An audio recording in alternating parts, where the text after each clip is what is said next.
Christmas today on the 7th of December. Welcome. We're glad you're joining us for Quest this week. This week, we're going to be talking all about, well, actually, I want to say this. I'll just say it this way. A lot of people right now here on January 7th, on the 7th of December, welcome. We're glad you're joining. I'm hearing an echo. On the 7th of January, they're 7 days into something that we all know culturally called New Year's resolutions. People often will set their New Year's resolutions. And then by this point, a weekend, they're like, oh man, this is a lot tougher than I thought. I don't know if I'm going to make it very long. 7 days in, and I've already missed like one day on the thing I was supposed to do, or I haven't gotten on the thing yet. I haven't started the thing yet. So a lot of people at this time of year are struggling with getting started the new year, their New Year's resolutions. I read something online. I think Heidi Priebe tweeted something recently about January is not for New Year's resolutions. It's not for starting new things. It's like Saturday. You're supposed to sleep in and eat food and watch movies and stay warm. You're not supposed to try something hard in the dead of winter. I thought that was an interesting framework to come from. I think she was being cheeky. Yeah, but I mean, to some point, I'm like, I kind of agree with you, Heidi Priebe. That sounds like a good idea.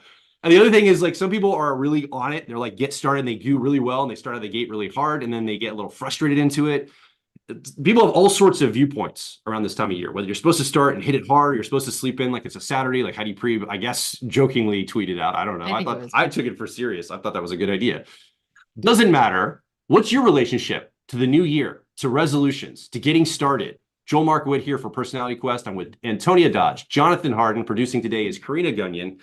Today, we're going to talk all about self-efficacy. This is the topic of today's quest, is you have this ability to see what needs to be done, and then maybe you can do it, but there's this belief that you can do it that we call self-efficacy. And that's the entire purpose of today's Quest Club membership call. We're going to be talking about that. We're going to show a clip from our most recent podcast talking about that. And then we're going to connect that to your real life. If you're part of the Quest membership, we're going to go into some journaling and some actions to connect this concept to your real life in the new year. What does it mean to have self-efficacy, and how can you see output? If you're just joining us open on the live stream and you'd like to be part of that Quest membership, come over to personalityhacker.com/quest. You can be part of this growing membership of like minds every week. All right, Jonathan, do you have New Year's resolutions that you've fallen down on? Antonia? Already. Are you guys, are you really strong at it? No, I'm perfect. I haven't given up on any of my resolutions. Good. No, I think I don't care what time of year it is hard to resolve to do anything, especially since we shoot so high a lot of times, where we see resolutions as opportunities to improve things we're bad at. Like, one of my New Year's resolutions is not forget Christmas next year.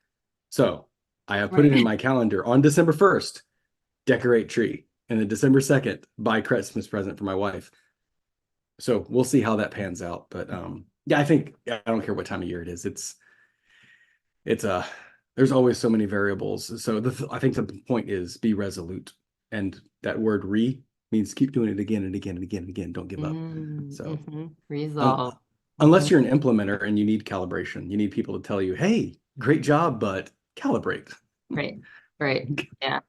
I go back and forth every January. I think there's like this slew of articles that talk about how counterintuitive New Year's resolutions are and how terrible they are for you, or how they're like, they just don't work or whatever. There's always like a slew of those. And I always wonder if those people are just trying to... They're all FBI users. They're all... Contrarians, they're all like, no. What's the motive underneath that? Is it the person doesn't themselves want to do it, or is it that they want to be contrary, right, in order to get attention for their article? Or do they just legitimately believe that it's a terrible idea and it is truly counterintuitive? But I go back and forth on it. Like you said, I think that if you are an individual that is always in pursuit of becoming a more whole version of self, and we were actually talking about this in Life Path coaching.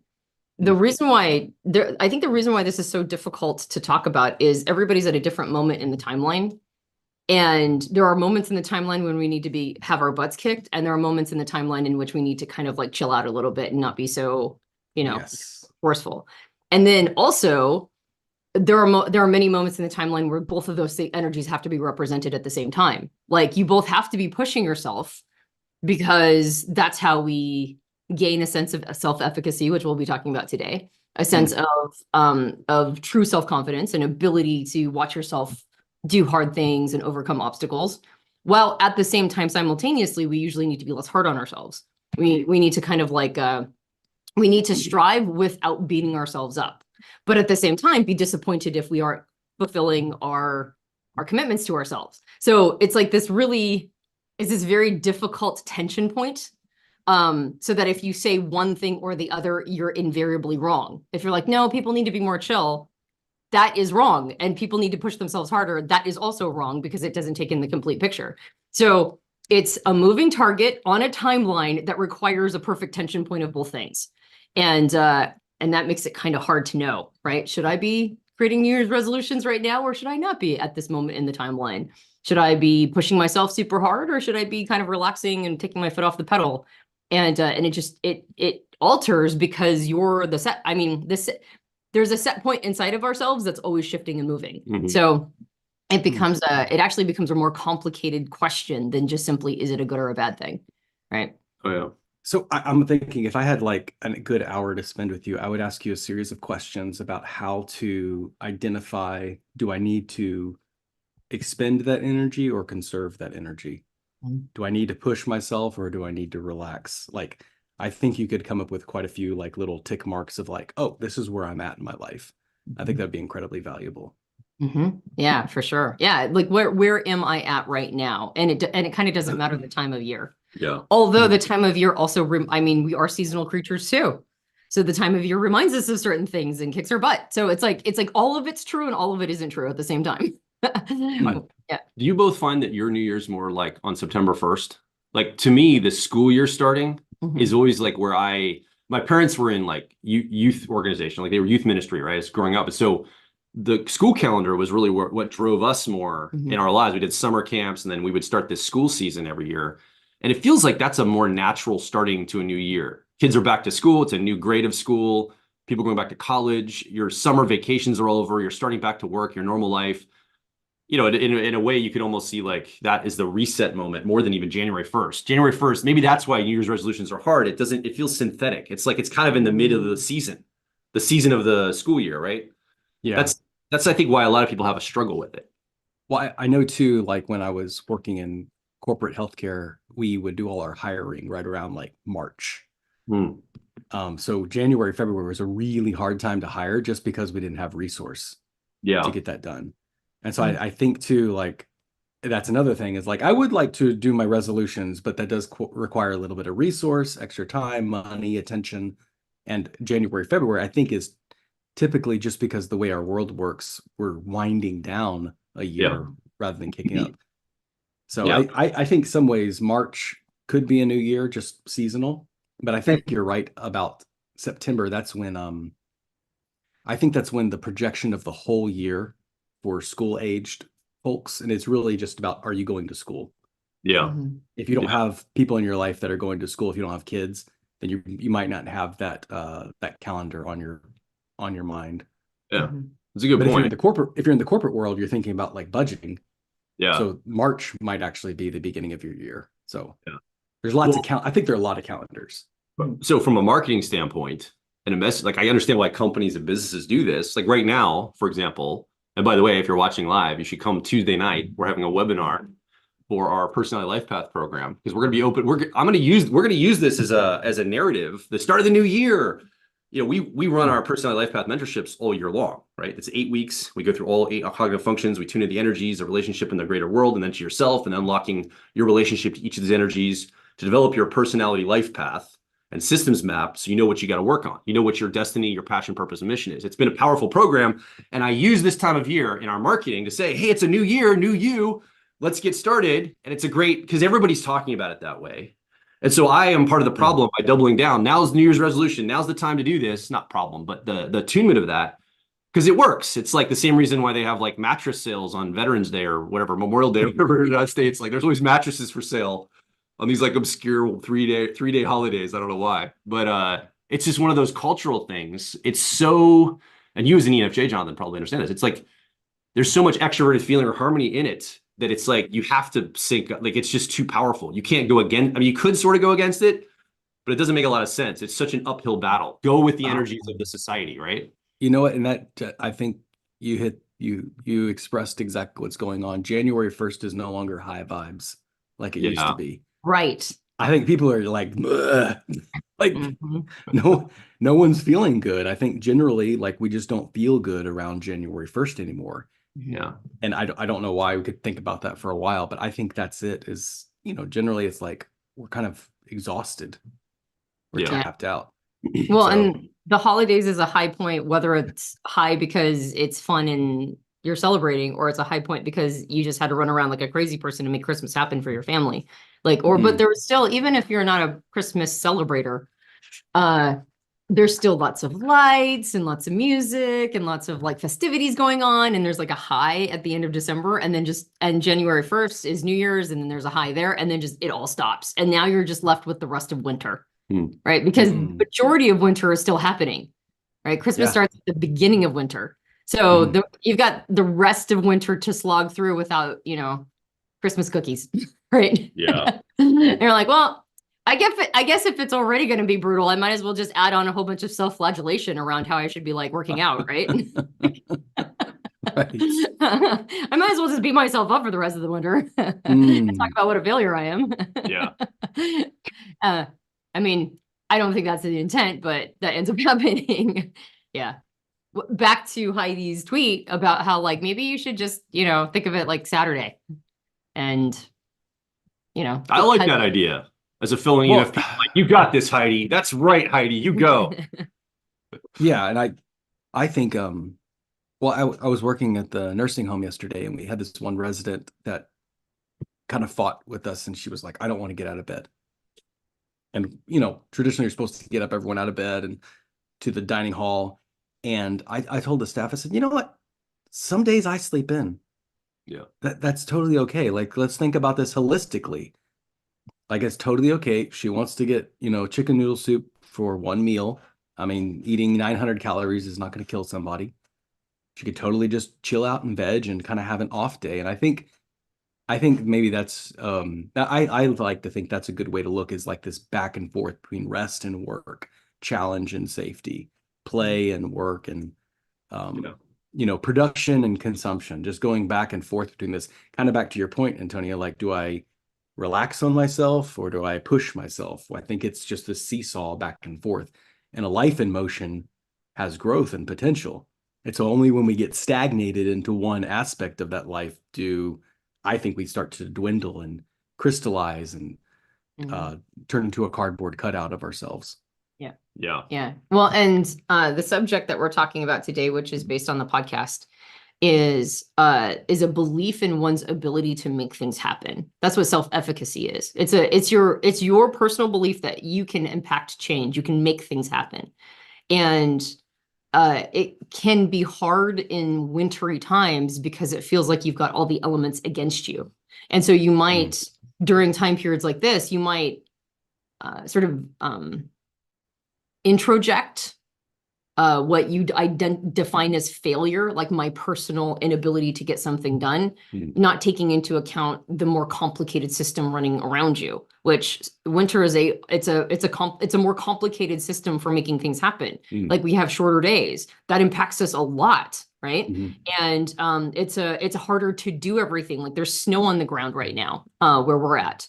And so that like makes everything harder, right? Like last night we had to shovel all the snow off of the driveway just to go take my stepson to work and then pick him up. And it's like, that would normally be a very easy thing to do, but it's like it added an hour to the task because the elements were against us. Yeah. And so I think a part of this too is remembering in the conversation around self-efficacy to add in environmental factors like context into our feeling about our capacity to make things happen, while at the same time not using them as a get out of jail free card. Yeah. By also recognizing that it might be harder, it might burn more calories to do the same thing, it might be a heavier lift.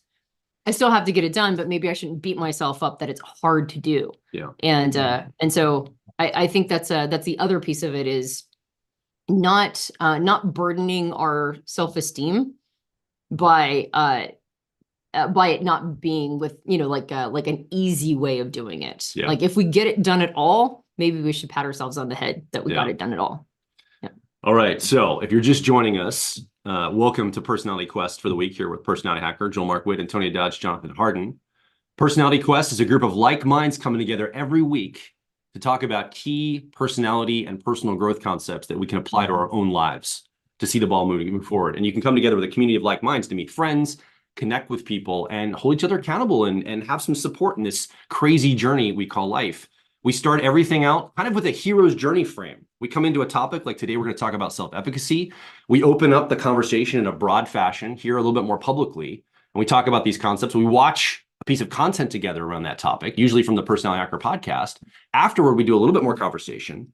And then we go into just for the private membership group of Quest. We go deeper into that and we start to apply things to the self with journaling and reflection, and then finding an action step through discussion with everybody in some breakout rooms and a general discussion and how we can apply this to our lives. So if you're part of Personality Quest, stay tuned because we're going to be doing that through the entire Quest call today. And we want you to be part of this, by the way. If you're just watching right now live and you're not part of Quest yet, you should come over to personalityhacker.com/Quest and join us each week. It's just a monthly subscription to be part of this entire experience. And we'd love to have you be part of this membership as well. Yeah, it's a heck of a deal to come hang out with us every week. Yeah. Speaking of Quest, in the Quest Zoom, JJ was like, yes, but I'm in SoCal. Like it's 60 degrees here. I'm like, oh, yeah. Brag about it. You have no excuse then, right? Brag about it. It's like, no wonder you're always happy. We need to go to a clip right now to start opening up the conversation for the week for Quest. But put in the comments whether you're in the private membership Zoom and joining us in the private area, or you're open on one of the streams on Twitter, X, or YouTube, LinkedIn, wherever it's being streamed right now at this moment. Put in the comments what you don't feel like you have self-efficacy around. Where is it that you don't feel like you believe you have the ability to execute on something in your life? I don't think I have what it takes to do that. Maybe something you struggle around, or maybe you just don't have anything. Maybe you have this amazing self-efficacy around something that other people will be like, wow, you have efficacy around that? That's crazy. Put that in the comments too. We'd love to hear from you. And also make sure you triangulate your personality type. That'd be awesome to do. All right, Karina, I think we are ready to go to our clip for the week. Open up discussion here on Quest. Let's go ahead and share our clip for the week, and we'll be back right after this.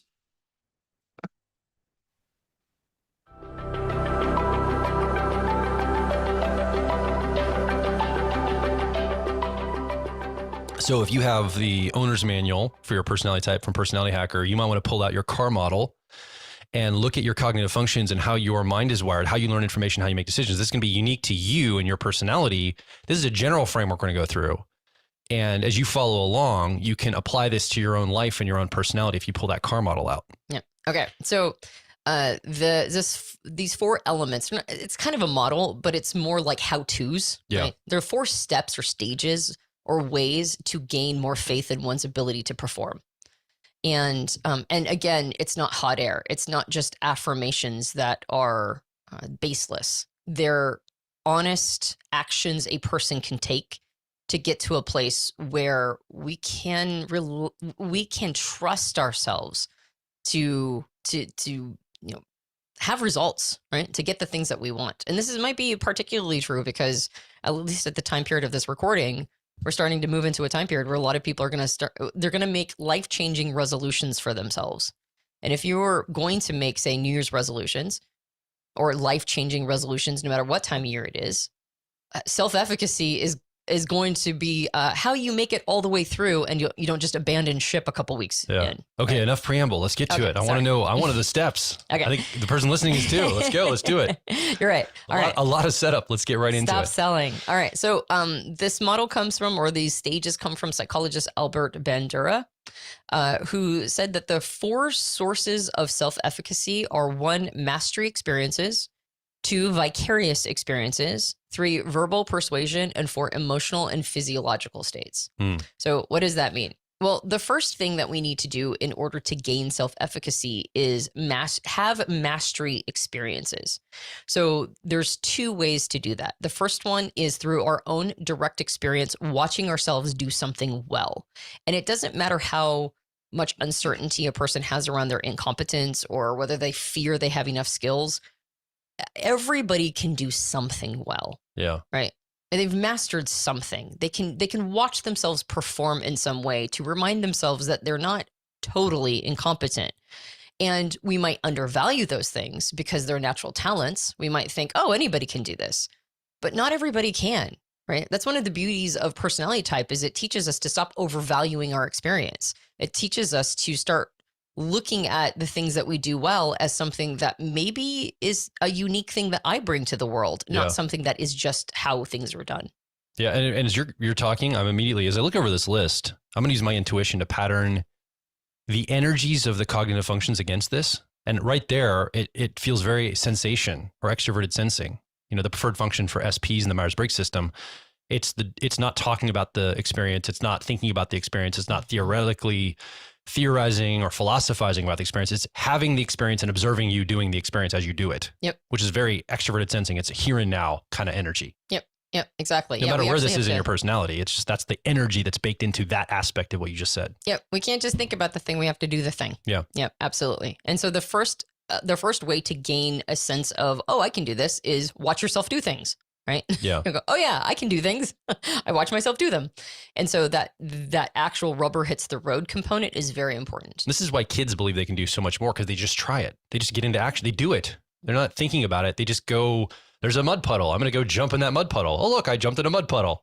Like, I don't do that as an adult. I always stop myself from doing something directly. Clearly, I don't want to get wet, but yes. Yep. Point you got taken. it. Yeah. Well, and actually that's a good segue to the second part of the mastery experiences, which is teaching yourself how to learn from failure. So I hate the word failure. Right. And a lot of people do.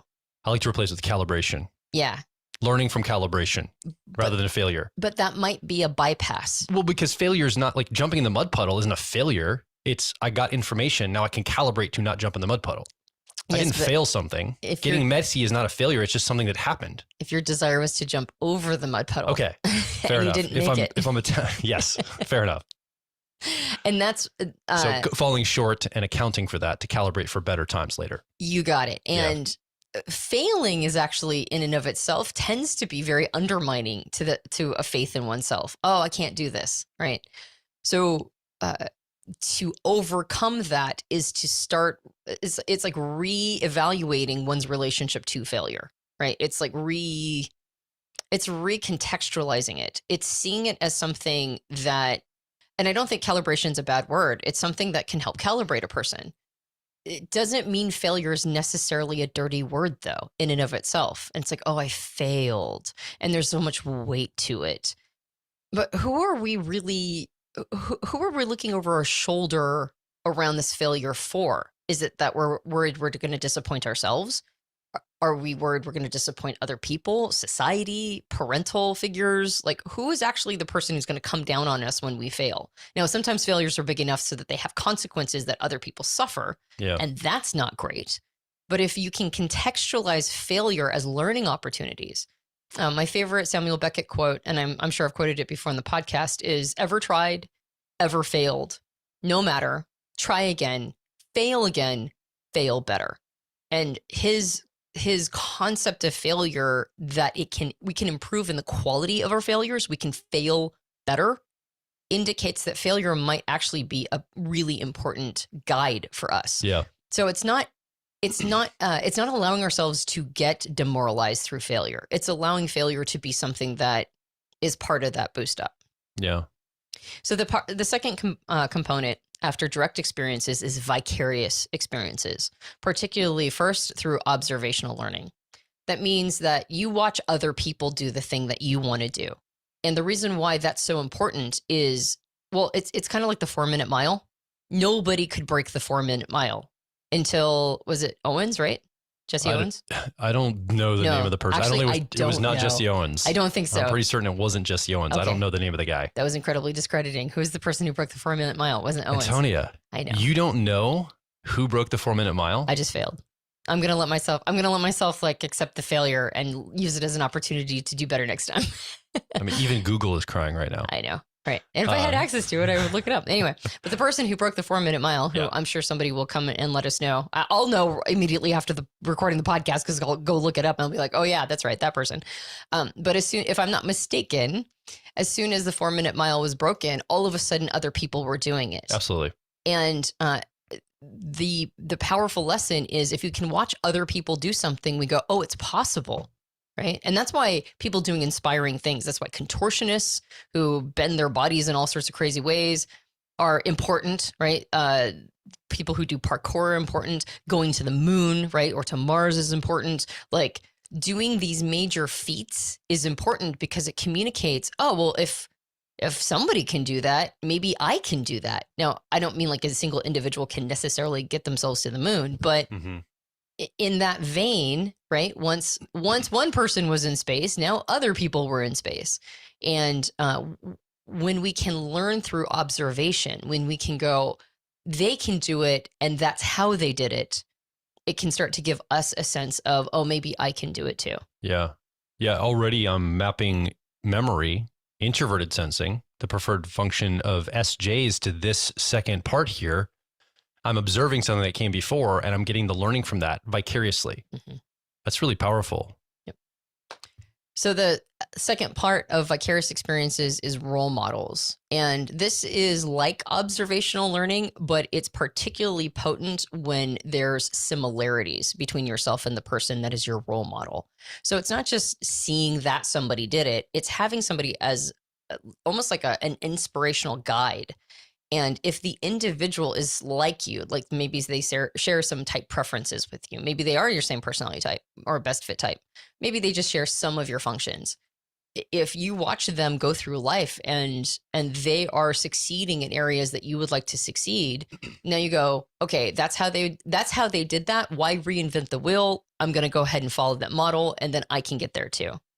And in terms of cognitive functions, well, you're mapping them right now. So which function do you think maps? Well, I this don't. one? I just have memory mapped to both of these actually, role models, and I'm actually going to make a point after we go through the whole model. I've got some comments about some of these that are coming up for me as we talk, so I'm making those notes. Yeah, I also see this maybe. I mean, I don't know if it's okay if I make a little note right here. Sure. But in some ways, it might be a little bit of extroverted thinking too. Possibly. Which is, if something works and you've observed somebody create a schematic of how something works, particularly if they're a similar type to you, you can model what they're doing, right? I think the thinking functions would be the next section, though.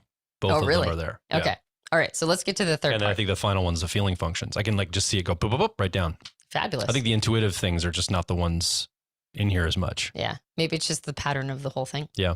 So Well, it's about direct action. Right. It's about feeling like I can take direct action. What does intuition have to do with that? Right. Right. I mean, I'm half kidding, but intuition is kind of the opposite of that. It's going the abstraction of things, not getting down to tangibles. So if we're talking about efficacy, it would make sense that intuition is not a lot of part of it. Like it's not part of the entire framework except to think about the stuff in a meta way. And perhaps reframing, like learning from failure, I can might see be that. some intuitive reframing. Yeah.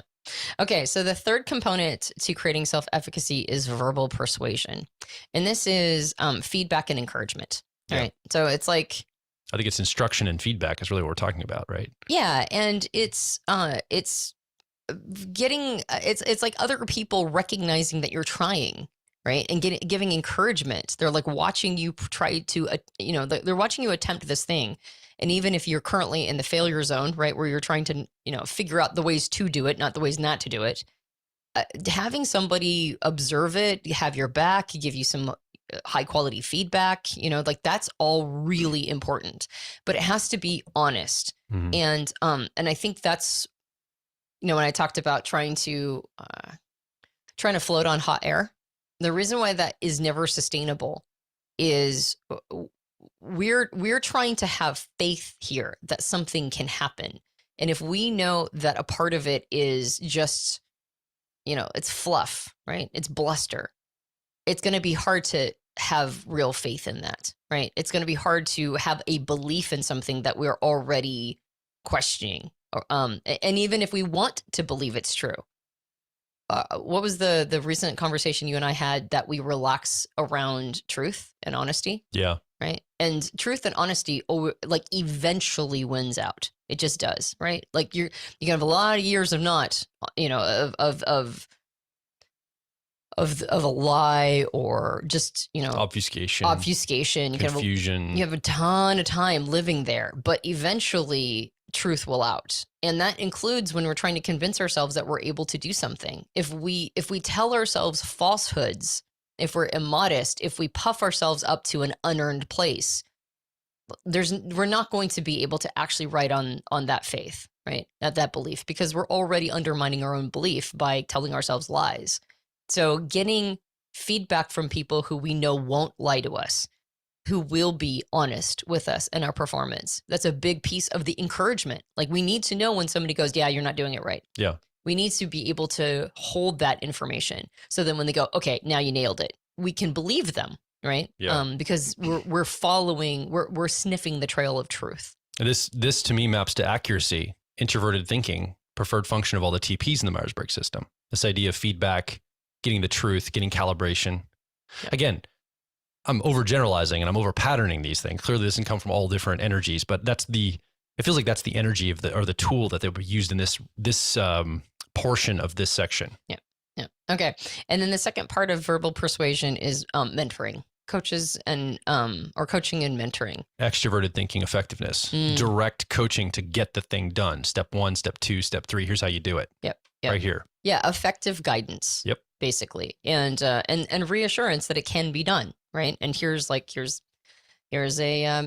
map, right? Or here's how to do it. And that's also very important. And this is the preferred function of all TJs in the Myers-Briggs system. And you can already see people clustering around this, like people that use accuracy or introverted thinking tend to be about feedback and calibration and verbal sparring, right? Yeah. To refine. Even encouragement, actually. And encouragement sometimes, yeah. And then extroverted thinking or effectiveness, TJs in the Myers-Briggs system.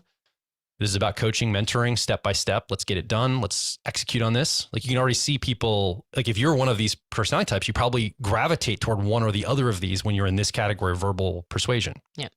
Okay. So the fourth component of self-efficacy, or a source of it, is emotional and physiological states. So it's an ability to interpret states well, meaning that when we're in a bad space, right, we're already lacking resource, or we have high tension or stress or whatever the situation. Yeah.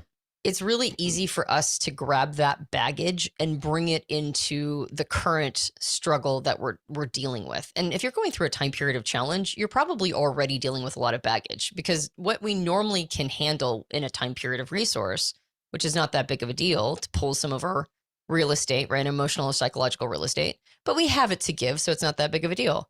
When our time period lacking resource, every little thing feels like a big deal. Yeah. And so sometimes we undermine our faith in ourselves just because we're feeling like crap, right? We're just not feeling good. We're stressed. There's other things going on, maybe old traumas, maybe old baggage, and it just undermines and robs our ability to go, I can get through this situation, because it doesn't feel like you can get through anything. Everything feels bigger. So the ability to accurately identify a state, to go, maybe I'm just not feeling good. Yeah. Right? You can even go back to that whole HALTS thing, right? Hungry, angry, lonely, tired, stressed, right? It might be a completely unrelated challenge. It might be an unrelated situation that is coloring your relationship to whatever it is you're trying to accomplish, whatever skill you're trying to build, or whatever is the next phase. If you're bringing a bunch of emotional baggage in, all of it will feel like a heavier lift. Yeah. State feels to me like it's tied to biography, who I am. Who I am is the state I'm showing up in the moment, right? And there's a lot of parts of us. We look at all the different parts of us that come out, but being in a state is being in kind of an emotional resonance of who I am right here. Again, I think this maps to introverted feeling or authenticity, preferred function for FPs in the Myers-Briggs system. It's all about state change, state management. And I think that, I think we have to know who we are to feel confident in taking action. And I think that's what this is addressing specifically. Yeah. And recognize that when we feel bad, it might be unrelated, Yeah. right? To be able to accurately source our emotions and accurately source why, what's going on? What is the motivation for this particular state? Yeah. What's happening underneath? And so that's an important component to a general sense of I can get through it, because if I'm feeling like crap, it might have nothing to do with the thing that I'm trying to accomplish. So maybe I just process that or compartmentalize it for a moment, whatever is appropriate for the situation. And then finally is our mind-body connection. So stress management, being able to, have relaxation training or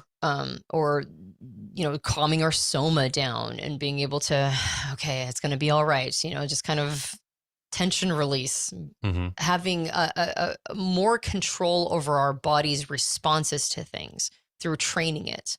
And some people are naturally skilled at that, but there's a lot of people, myself included, that are not, right? We need techniques to be able to get to the other side of stress management, even if we're not sure where the stress came from, Yeah. like just to be able to calm the body down. Not being able to calm our stress responses to things will make us feel like we can't handle anything.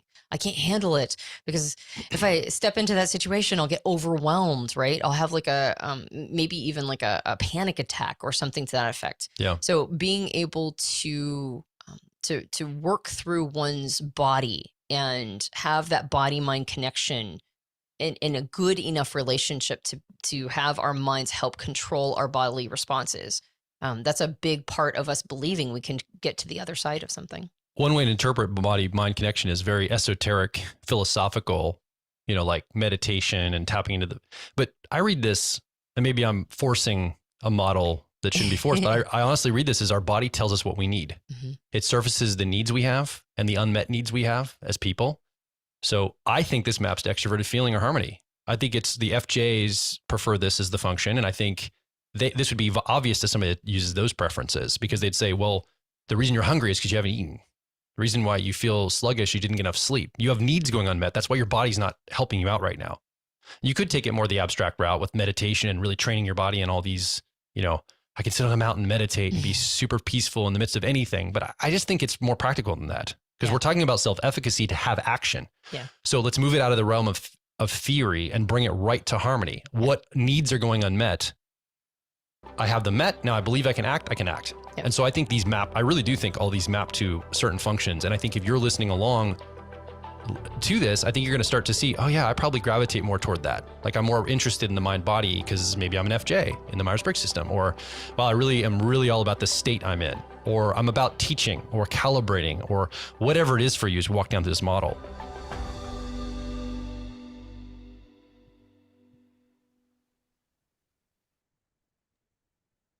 All right, welcome back to Personality Quest. Joel Mark Witt with Antonia Dodge, Jonathan Harden. Producing today is Karina Gunyon. You're watching Personality Quest from Personality Hacker here, Sunday, January 7th, 2024. This is our first Personality Quest for the new year. Excited to be here with everyone. I was thinking about this book as we're watching the clip about self-efficacy. I remember this story in a book I read. I think it was called The Winning Attitude by John Maxwell when I was a kid. I'm pretty sure John Maxwell's an ETJ. The Myers-Briggs system. I don't know personally, but he's got that kind of extroverted thinking, effectiveness energy. But this book, The Winning Attitude, he tells this story about being at an airport when the flight that he was on was delayed. And there was all this trouble happening. All these problems were going on.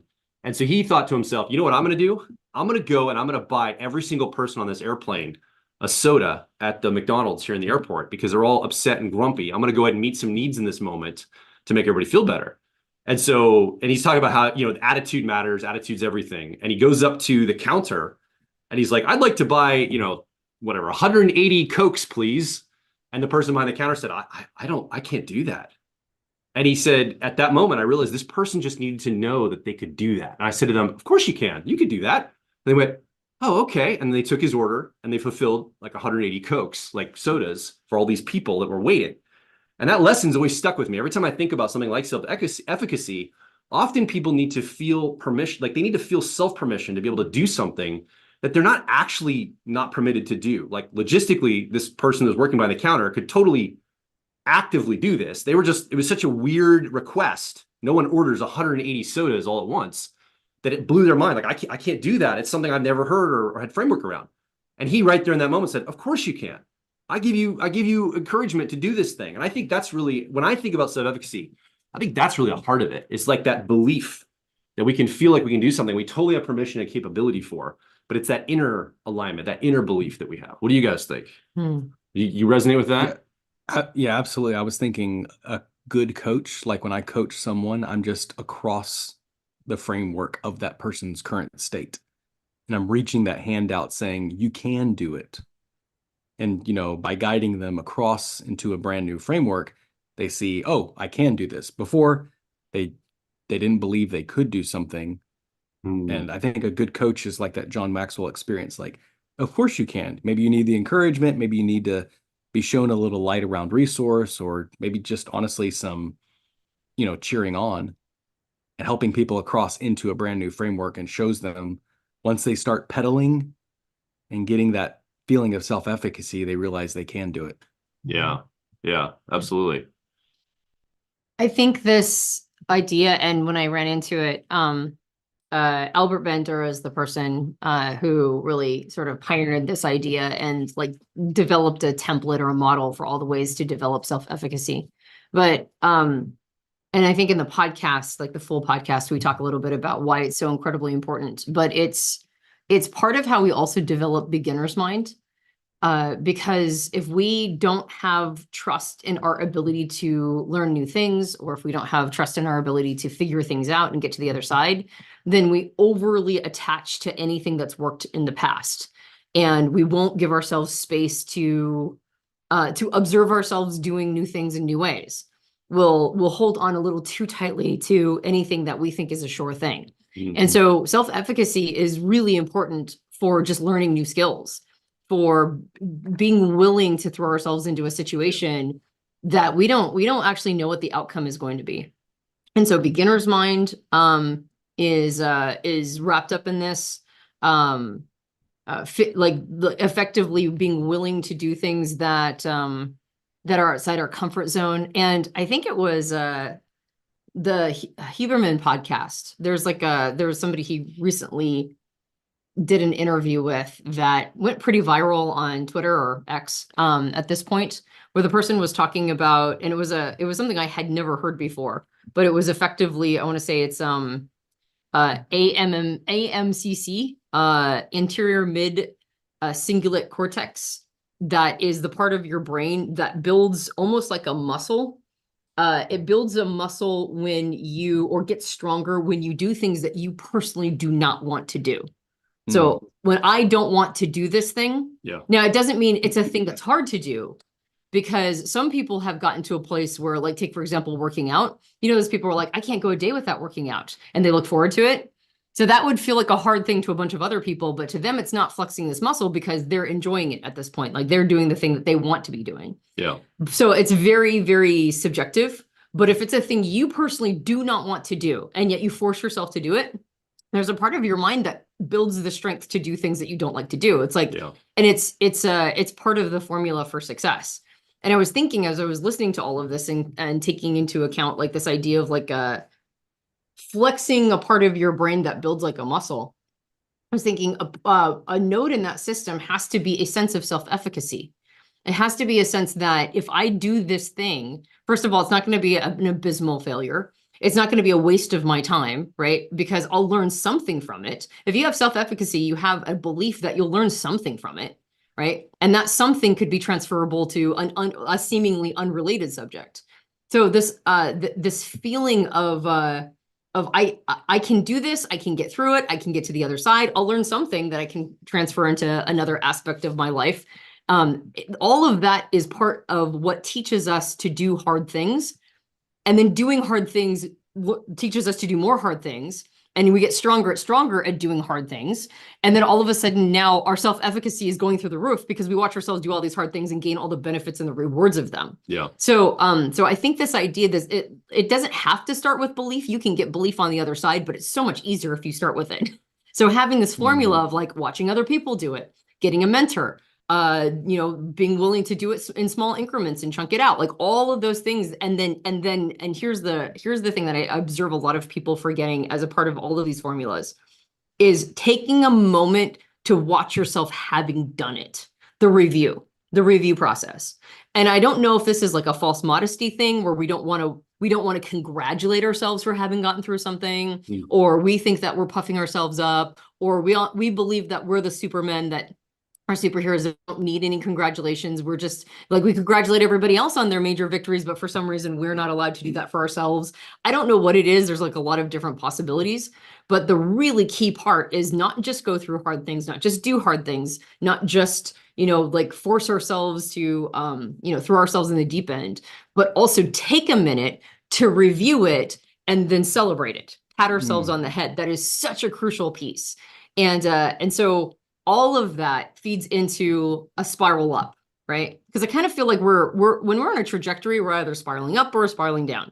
And it could just be really, really, really, really like incremental, so we don't observe the spiral. But to me, self-efficacy is one of the ways that if we're spiraling down at all, tapping into that. And it doesn't have to be like, I'm the greatest, I'm the bomb, I'm one of the most amazing in the world. That's actually not self-efficacy. That's very clearly like us saying things that our brain doesn't buy. So it's really actually not the real thing. But going, no, I think I can get through this, right? Or I've been through hard times before. I probably can get through this one. Like a very modest assessment. To me, it is the key to turning the trajectory to starting to spiral up. Yeah. Anyway, so that's my little speech. Final answer? Well, yeah, well, I'm sitting here and I'm thinking, I think there's so many times where I look back and maybe even right now, reviewing myself, I think it's ugly. Like I'm like, oh, I don't like myself. I'm ugly. It gets like it's a scary place to go because I mean, I think of the journey I had with listening to my own voice. Like that was a big journey of just listening to myself on a podcast and reviewing and editing it. And there was a big journey of just falling in love with it. And loving, the ugly duckling of the voice I had. And I would say the same thing about watching myself on camera or video or seeing pictures of myself. Like, and I don't think that's an uncommon journey for people to have. That review process we avoid because we think we're ugly and we don't want to see ugliness. And so I think there's something there, right there. Yeah. Why we bypass the review process. Wow, that's a really good point. Although you do get inured to it. Eventually you just hear your voice enough times and you just watch yourself enough where you're just like, all right, I guess that's just what's happening. I'm at that point now where I'm just like, and it doesn't help when like people come along and like make disparaging comments, but each one of those is actually really good too, because then it's like, you can get to a point where it's sort of shrugging that one off too. Yeah. The disparaging comments, the worst part is it's not even what somebody says, it's the fact that they don't refer to you as a person. Like the man in this video, or it's just like this like obscure, like objective, like the woman in this video, it's like they don't have to say your name. It's like you feel so like non-human in that moment. It's like a very interesting experience to have that happen. But my favorite thing is be like, well, what's your YouTube channel? So where's your podcast? we need to wow, Tonia's pulling it out here. All these flavors and you choose salty. That's right. You got it. That's right. Well, some people like the taste of salt, Jonathan. It's good stuff. I have told people just direct me to your podcast so I can hear how it's done. Wow. I'd love to watch your YouTube video so I can observe you doing all the right things so that I can model you, because you've got it dialed in. Yeah. So if you're just joining us, by the way, welcome to Personality Quest for the week. Well, right now there's 3 parts to our quest every week. First, we come in and we open up a conversation conceptually. We go into some breakout rooms. In fact, I'm going to give a prompt here in just a moment for every part of the membership. And if you're just watching us live, you're not part of the membership, you won't be part of the breakout because people are inside of a private Zoom watching this as well. That's where the breakout's going to happen. This is part of the conversational opening for the week. We're talking about self-efficacy. And then we're going to end this live stream and we're going to tune just to our members. And we're going to go a little deeper. Jonathan helps us transition. This week, he's going to help us go a little bit deeper into more reflection. We're going to have a journal prompt. We're going to go deeper into the subject of self-efficacy and relate it to the self and how this shows up for ourselves in a personal way with some journal reflection. And after that, that's the second part. The third part is, and we're going to discuss in between parts here, the third part is finding an action this week to take the concept we talked about, the reflection we looked into our inner selves with, and then an outer action that can help us make this real and tangible in the outer world. Something that can like land the plane. We really believe here at Personality Hacker that true learning equals behavior change. If you learn something and you want to actually know it, well, you have to change your behavior. You have to output with something else to see that connect in a real way to your life. So those 3 parts, concept and talking about the idea, journaling and reflecting on the self of how it relates to us, and then an outer action to connect those 2 things in a real way in our lives. That's what Quest membership is all about every week. We also have some membership content we add into the library and all of this, but this is really a cadence of connecting with each other around topics that actually matter in our lives. We want personality types to become alive for you and anyone else that's part of this experience. So I'm going to go ahead and give us a journal prompt to open up those breakout rooms. Karina, if you could prepare those breakout rooms, 2 or 3 people in a breakout room. This gets everybody to open up their energy for the week, lean forward and share a little bit about what your relationship is to self-efficacy. So here it is. This is our breakout room prompt. And by the way, if you're just watching on the YouTube stream or any of those streams, you can put an answer to this in the comments. You won't be able to talk with other people about it or be part of the broader discussion in a moment when we bring everybody back. But you can at least share in the comments below this video what's coming up for you when I ask this prompt and what this question is for you. And then you should join Personality Quest, personalityhacker.com/quest, be part of this growing community of like minds every week. It's a great membership to be a part of, especially if you're into personality types and personal growth and applying these concepts to your life in a real way. What skills are you in the process of developing? So what skill are you in the process of developing? And which tool in that video we just watched, that clip that Antonia mentioned, do you suspect can be useful to create more self-efficacy? So what skill are you in the process, in your life in general, what skill are you in the process of developing right now? And then what tool did Antonia mention in that clip earlier that you suspect could be useful to create more self-efficacy in your life? So those are the two journal prompts. We're going to open up the breakout rooms and put 12 minutes on the clock. And when we come back, we're going to open up general conversation here from 2 or 3 people about what came up for you in your breakout rooms, so everyone can benefit inside the Quest membership.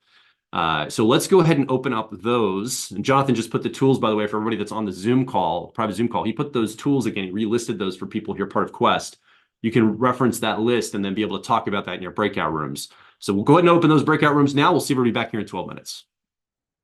If you're still with us here on the live streams, our Quest members have gone into breakouts to discuss among themselves in small groups to open up this idea of self-efficacy. And then when they come back from that, we're going to have a broader conversation with everybody that's in the Quest community, a big kind of group Zoom call. We're going to unpack some of these concepts as a group. So you should be part of this every week. I think you'd really love it. personalityhacker.com/quest.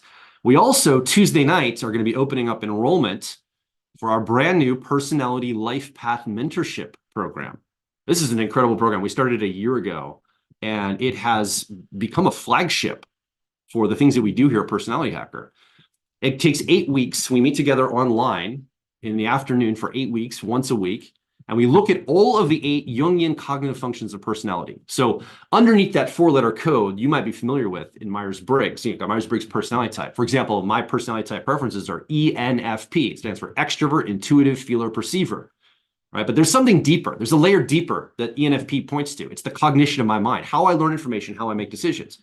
ENFP tells me, and you might know this if you've been around type for a while, that I learn the best by using a mental process. It's a perception process, a perceiving process in the world called extroverted intuition. We've nicknamed it exploration. It's about finding patterns in the outside world, messing with the environment, connecting disparate things in real time in the outside environment. That's the process I learn with the most. In fact, that's the way I show up to the world mostly. And then I counterbalance that with a decision-making process we've nicknamed authenticity. Technical name is introverted feeling. It's all about what resonates, what is true for me, what's authentic.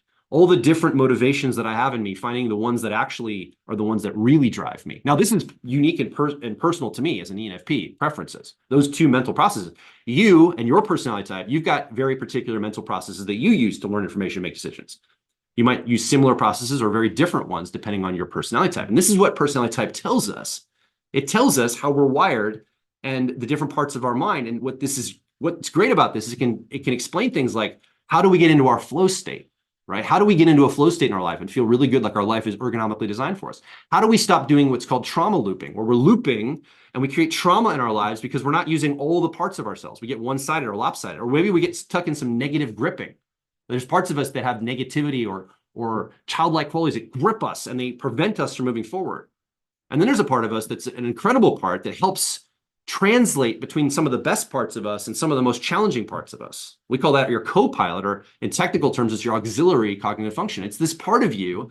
It's not dormant, but sometimes it can be less developed because it's natural, but it doesn't always come forward. And there's disciplines and practice we can do to put effort to it, to grow it. It can be the translator for our inside of our personality, but can also help us navigate our direction in the world. So our Personality Life Path Mentorship helps attune to these, but even outside of our personalities, it helps us attune to all the energies we have to be a part of. Right. Yeah, that's the challenge, is that we all have preferences for certain elements of life, but that doesn't mean we don't have to do the other ones. Right. Right. And those can also become they can really kind of trip us up and become huge obstacles, especially if we're unaware of what our relationship to them is. So in the Jungian, the 8 Jungian cognitive functions, I might have preferences for a couple of them, but I still have to navigate the world of the preferences of other people. Yeah. So personality life path is a really powerful audit of my relationship to all of these aspects of life, and how am I doing, and which one of these is tripping me up. Sometimes it's what are called egosyntonic functions, which are the 4 functions that you identify with, and sometimes they're egosyntonic functions, which are the 4 functions you don't identify with. Dystonic, you mean. I mean dystonic, sorry, did I say syntonic? Yeah. Dystonic. Thank you for the catch. Yeah. And so sometimes those are the things that are kind of tripping us up, but we're not even aware of how they are. So it's a really powerful audit of 8 weeks. It also helps people understand the functions in a way that is entirely experiential, right? And so experiencing functions is a totally different thing than just theoretically understanding them. Yeah. So it's a very experiential process. And then it culminates in a live event that goes pretty deep, right? It goes into some of the things that are really holding us back. And the goal is to set a trajectory of what we call, or what I call, next lily pad. Like, what's the next lily pad in your growth and development? Where should you be at next? What's the highest leverage thing for you to be focused on? And the reason why I love this program so much is I would say it's life-changing for everybody that goes to it, including us. Yeah. Right. It's like every single time we do this event, every time we do this program, it changes everybody. And that includes the people who are running it. Yeah. So it's just like, it's one of my favorite things to do. I'm super excited to be part of it and to be able to offer it again. Yeah. Well, I mean, people's lives are changing. They're making real world decisions about careers, about relationships, about trajectories, about their passion, purpose, and mission in their life. A lot of people come into this program because they're looking for direction. They might be in a reset moment. Often that's the people that end up in the personality life path mentorship. It's a pretty intense, I can't lie, it's a pretty intense experience, because we really focus, we take it extremely serious, and we assume that if someone's joining this, they're in somewhat of a transition. They're looking for the path that they need to be on, that ergonomically designed path for their life, the one that really speaks to who they are and lights them up, makes it feel really good to be on that path, right? So we're on the hunt for that path. And we believe that looking at your life like a system, rather than looking at like topically, like, well, I'm a college professor, so I guess I have to find things in the college professor realm of the topic. No, we look at the wiring of all of these energies. Yeah, you might have that role. You might have a certain role in your life that you do right now, like college professor. But what are the energies underneath that? Maybe you're a teacher, like you show up and you like to teach and guide and mentor. That's really the energy underneath being a college professor, let's say. And that energy really speaks to what you can do and the more flexibility and the more options that are open to you. Maybe there's things you haven't thought of that are available to you as opportunities, but you've been stuck in a topic or a role thinking. This gets down to the fundamental wiring or principle based, and it looks at all these energies we have to interface with. And then also some of the things that we have to do, maybe we're not super equipped for. It talks about strategies to be able to deal with that. So at the end of this entire experience of personality life path, you leave with a systems map of your life showing you why you have the emergent that is you right now. You are the emergent of an entire system running. You're the emergent of that system. And we can get into the wiring and say, wow, look at all the opportunity to change the nodes in that system and get a different version of me and a different outcome and a different life path that I'm on. And we've found that people really can find principled ways to move forward with the passion, purpose, and mission that drives them as a person. And I think it's really incredible. I'd love for you to be part of this. You can just come and find out more information. In fact, we're going to do some workshopping this Tuesday night, January 9th. personalityhacker.com/lifepath is the place to go. If you'd like to learn more about this, there's a page with information there about the program, but also a place to join us on a live webinar. I think it's 6:30 Eastern time, coming up in just a couple days. We're going to go over some of these ideas. We're going to go deeper into it and give you some content to go with. You can apply to your own life about the new year coming up. I think we even want to do some workshopping with somebody live on the call. We'll do some hot seat coaching with somebody to try to identify some elements of their life that they can dial in and get change about what they're doing to go forward. So you should come and be part of this on Tuesday night. I'd love to have you explore this program. Okay, we got to go to Quest Club. Yeah, we do. Yep. Thank you so much for being part of us this week for Personality Quest membership. Well, you're not part of the membership if you're just watching the live stream, but you should be part of the membership. Come over to personalityhacker.com/quest. Love to have you part of this every week. We have to go right now because our Quest members are going to be coming back from their breakout rooms, and we're going to start discussing self-efficacy in the broader group. And then we're going to do some journaling to turn into the self, and then we're going to also find some actions this week. So if you're just joining us the live stream and you're not part of Quest membership, we'll see you next week, 11:45 Eastern time here in the United States. We take off for the next Quest, and we'll see you there. That is, I think, January 14th.